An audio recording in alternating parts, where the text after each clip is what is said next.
Fix in 5. Got a P0518? Let's break it down. What it is, why it happens, and how to fix it. Ignore it long enough and it gets expensive opinions about your wallet.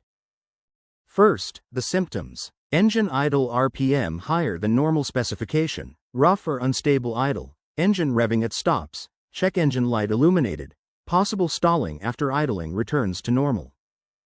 Now the most likely causes. Idle air control, IAC, valve stuck open or malfunction. Air intake leak allowing unmetered air into engine. IAC solenoid circuit malfunction. Engine control module, ECM, calibration issue. Throttle body carbon buildup. How to fix it. Clean or replace idle air control, IAC, valve. Clean throttle body and fuel injectors. Repair or replace vacuum lines and connections. Replace IAC solenoid if electrically faulty. The scanner and parts I'd use are linked below. What does it cost? Roughly €35 minus 85 doing it yourself, or €99 minus 149 at a workshop. Rates vary by country. How common is it? Reported on 0 models.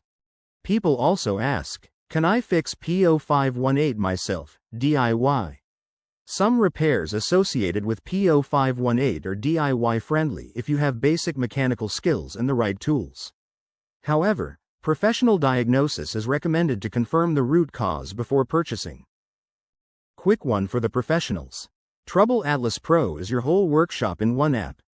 Get cited by AI when drivers nearby look for a pro, fast fault code diagnosis, full vehicle data from the VIN, parts and tire prices, and client management with PDF quotes. And one for the manufacturers. Make a device? Put it to the test. TroubleAtlas runs an independent evaluation on a fixed, public protocol, gives it an honest score out of 10, and an official seal you can license for your own marketing. We test the product, we never sell the score. And every certificate is verifiable on our site. Apply at TroubleAtlas.com/TroubleAtlas certified. That's P0518. The full guide and every related code are on TroubleAtlas, links below. Subscribe. New fixes every week, and keep your dashboard quiet.